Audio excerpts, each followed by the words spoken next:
Essa é a TV Shopping e a nossa conversa de hoje será sobre varejo. E nós vamos falar com o professor Cláudio Felizoni de Ângelo, presidente do Instituto Brasileiro de Varejo. Como vai, professor? Muito bem. Professor, vender, o ato de vender, existe desde os primórdios da humanidade. E era um ato extremamente simples. Se ofertava um produto, às vezes se trocava, depois apareceu a moeda, e aí passou-se a valorar o produto. Mas era muito simples. Hoje, vender parece que está muito complexo. O que aconteceu com o ato da venda? Quem complicou o ato da venda? De fato, está mais difícil, bem mais difícil, porque o mercado hoje é muito mais competitivo. O consumidor está lá, nós como consumidores estamos dispostos a consumir produtos, contratar serviços, e existem diversas opções, diversas alternativas, seja por meio das lojas físicas, seja por meio das lojas virtuais. Então, o consumidor, ele compara essas alternativas e, evidentemente, ao comparar, ele tem as opções melhor atendidas aqui ou ali. Então, esta é, de fato, hoje a dificuldade de chegar ao consumidor final. Muitas opções, o que é muito positivo para o mercado de consumo. Agora, nós falamos em muitas opções no sentido de que há muitas lojas e nós falamos de muitos meios de vendas também. Nessa matriz que se formou para vender, não há perigo do consumidor se perder? Ah, sim. Existe até uma tese, não é, que foi objeto de estudos acadêmicos, que é o paradoxo da escolha, porque existe tanta coisa que o consumidor muitas vezes se perde, não é, nas diferentes alternativas, nas diferentes opções que tem. Agora, é uma situação, sem dúvida nenhuma, muito melhor hoje do que aquela que nós tínhamos no passado, em que se você fosse comprar um automóvel, por exemplo, você queria um automóvel branco, só existia preto. Você não queria com opcionais, só com opcionais. Então, essas coisas eram muito limitadas. Hoje não. Hoje as alternativas são maiores e o consumidor gradativamente vai aprendendo, a pesquisar, a comparar. Muitas vendas começam na internet e terminam nas lojas físicas. Então, há uma pluralidade de alternativas. E esse processo de aprendizagem é relativamente novo. Agora, ter informação de qualidade é fundamental para quem quer vender. É fundamental para qualquer atividade empresarial, mas muito para quem quer vender. Muito se desenvolveu a tecnologia para conseguir esses dados. O senhor esteve na NRF, que é o maior evento de varejo do mundo recentemente, e lá o senhor viu o que em termos de inovação relacionada a esse tipo de informação? Olha, eu costumo dizer o seguinte: você pode morrer num deserto por falta de água ou pode morrer no oceano afogado. Então, você pode morrer com muitos dados. E a situação é exatamente esta. O que acontece é que, como você bem disse, as tecnologias de captura das informações evoluíram muito rapidamente. Se você passa num check-out com um cartão, a sua lista de compra revela muito sobre os seus hábitos, etc.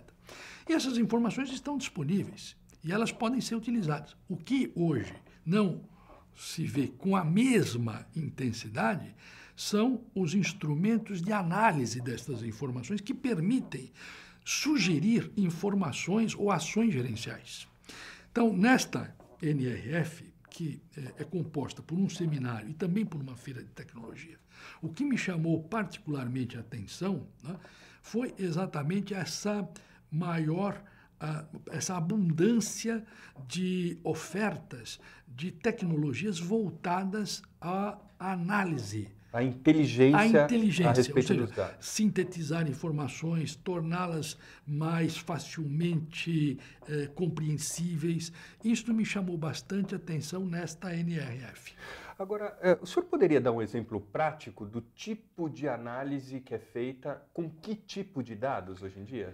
Hoje, uma das coisas mais importantes, no meu entendimento, na operação de varejo, diz respeito exatamente à identificação, a partir de certas características, das pessoas que compram ou dos consumidores. Porque vender produtos todo mundo vende. Então, vender um televisor de 14 polegadas, de 40 polegadas, é exatamente a mesma coisa na loja A, B, C ou também pela internet. Tá? É a mesma coisa. O consumidor está olhando basicamente o preço final do produto. E se você migrar de um produto, se for também para um serviço, hoje também os serviços estão muito padronizados, as características são muito parecidas. Então, o que efetivamente pode mudar, não é como eu identifico esse consumidor. Quais são efetivamente as necessidades dele? Peculiaridades. Isso, por exemplo, né, esse indivíduo, né, ele qual a idade desse consumidor, com que frequência ele compra, como ele compra, quando ele compra esse produto, que outros produtos ele compra, ou seja, conhecer os hábitos de consumo com mais propriedade, com mais intensidade. É muito comum, por exemplo, em vários supermercados fazem isso, né? Quando você passa pelo caixa, ele diz, o senhor não encontrou algum produto no supermercado? Essa informação está disponível. Né? E com isso você pode, evidentemente, ir ajustando o teu sortimento da loja em função do perfil daquele consumidor. Mas essas coisas já não existiam, professor? Existem, mas elas existem, mas elas não estão arquitetadas, muitas vezes, de uma forma que permita uma entrega para quem analisa aquelas informações de maneira a orientar uma decisão. Então, eu preciso de determinar... Vamos pegar, por exemplo, o caso das informações relacionadas a produtos. Né? Quando você compra um produto, que outros produtos você compra? Não basta eu ter uma relação de produtos. Eu preciso, a partir desses dados, construir perfis de consumidores. Então, esse consumidor, ele compra esse produto com aqueles outros produtos. E existem grupos de consumidores. A partir desta análise, que obviamente eu preciso colocar inteligência nisso, eu posso orientar o meu processo de gerenciamento de uma forma muito mais efetiva e muito mais eficaz, diferenciando a minha operação do concorrente. E não apenas no produto, não apenas naquilo que está sendo visto, mas efetivamente naquilo que está na retaguarda, ou seja, no aporte de inteligência ao processo gerencial. Para a gente finalizar, professor, eu queria saber o seguinte. Nós ainda temos um excesso de informações, na verdade. Excessos não porque talvez elas não sejam úteis, mas talvez porque elas, como o senhor fala, não estão sendo bem utilizadas. Quais são os desafios agora para entender quais são as boas informações, quais dessas ferramentas servem para cada tipo de atividade e quais são os verdadeiros mapas que nos levam aos caminhos certos? A verdade, Luci, não existe país que atinja níveis de elevado desenvolvimento sem educação. Tá? Então, hoje, cada vez mais, nós precisamos preparar as pessoas. Então, os executivos hoje, sejam os profissionais do varejo, né, precisam ser pessoas muito preparadas. Tá?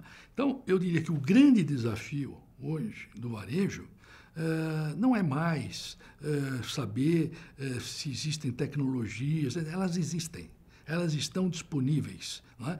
É preciso que as pessoas tenham discernimento de saber exatamente quais são as boas tecnologias, quais são as informações que são úteis para o meu processo de gestão. E isto eu só vou conseguir com pessoas que estejam adequadamente qualificadas. Então, o grande desafio do varejo, principalmente do varejo, que é uma atividade muito intensa ainda em mão de obra, né? E que depende, né? Basicamente, o varejo é o quê? A relação da indústria com o consumidor final, é um elo de ligação, é um elo, né? É uma ligação entre a indústria e o consumidor final, o varejo de bens. Eu preciso o quê? Gerenciar a informação. Para gerenciar a informação, eu preciso de tecnologia e de inteligência. Professor, obrigado pela entrevista. Eu que agradeço.